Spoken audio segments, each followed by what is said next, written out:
This is Anthony Chan.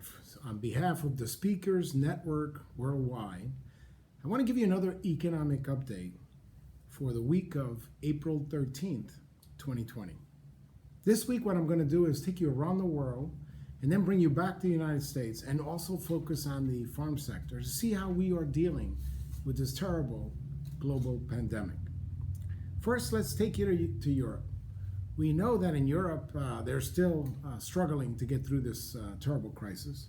We know that Germany, France, and Spain will probably contract in the second calendar quarter of economic growth anywhere around 15%. Italy, of course, will probably contract by more. That was the epicenter of the crisis with regard to this pandemic, contracting by as much as 20%. Taking it over to Asia, we know it all began in China, but it began earlier. So therefore, economic growth in the first calendar quarter in China probably contracted anywhere from 30 to 40%. We're going to see a little bit of a recovery in the second quarter. Is that going to be a strong recovery? Not super strong, because in fact, we already know that some companies that look at satellite pictures of China show that economic activity is picking up, but it's picking up quite gradually. We know that other countries in Asia are also suffering. In fact, this past week, Japan just entered into a temporary, or in fact voluntary, shutdown.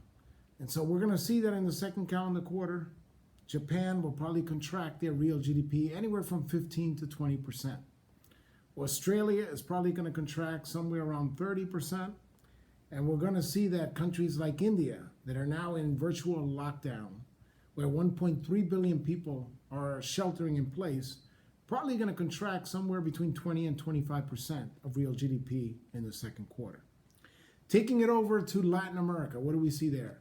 The large economies there like Brazil, Argentina, and Mexico, probably going to experience economic contraction in the neighborhood of 20 to as much as 25% in the second quarter. But even countries like Colombia will probably contract in the 20% range.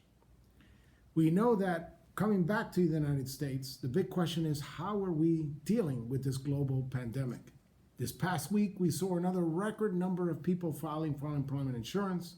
Now, over the last 3 weeks, we've seen 17 million people filing for unemployment insurance.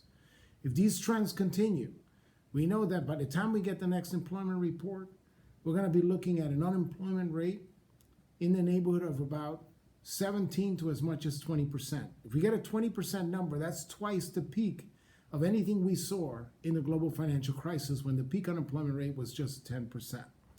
So the economy is slowing down, and this rapid acceleration in the number of people unemployed suggests that the second calendar quarter could be even worse and probably contract in the neighborhood of 20%, maybe even 25% for the second calendar quarter of this year. Now, how is the farm sector dealing with this?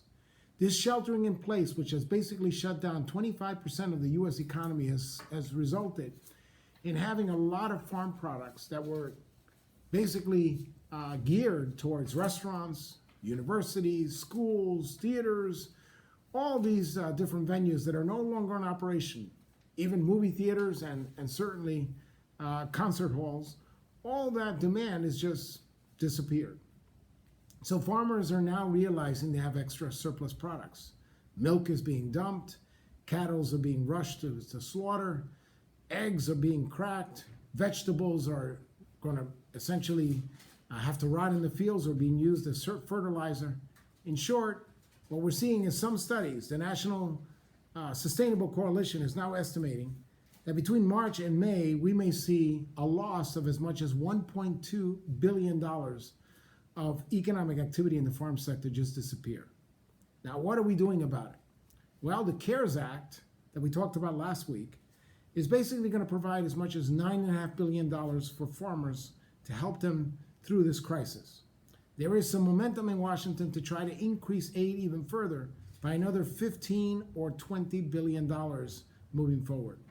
There's also a lot of momentum in Washington to lower the wages of the farm workers, especially those coming from other countries to help out during the peak seasons. The so-called H-2 guest program. That's controversial because these guest workers make up 10% of farm workers, and the fear is that if you lower their wages, it may actually have a negative impact on the other 90% of the workers, many of them U.S. workers in farms. But the big question is, when is this going to be over? Well, this is a COVID-19 recession. The economy was doing fine before we had this pandemic start. So really we need a medical solution before we can talk about when the economy is going to do better. And there is some good news. On Friday, the New England Journal of Medicine reported that an antiviral drug, remdesivir, showed some increasing potential. 2/3 of all the patients in a clinical trial of 53 patients showed significant improvement after taking the drug remdesivir. Now, there were some negative side effects, some liver functions and kidney functions that were negatively impacted. But for many of these patients that were very close to death, they probably feel that the medical trade-off was certainly worth it. But of course, what we need is a vaccine. The antiviral to bridge us until the vaccine comes.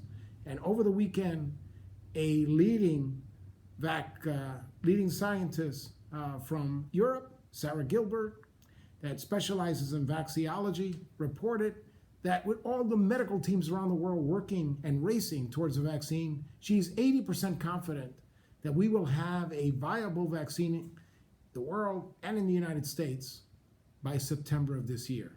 So if we continue to make progress on these antivirals, and there are many others, I just mentioned one because the study came out on Friday, but we make progress on these and we get the vaccine sometime before the end of the year, September, for example, and the fact that Dr. Anthony Fauci just this weekend suggested that we're making such good progress at bending the curve that we could easily see the U.S. economy starting to open up, at least gradually in May. If all these things happen, all this terrible news that I've talked about will start to disappear.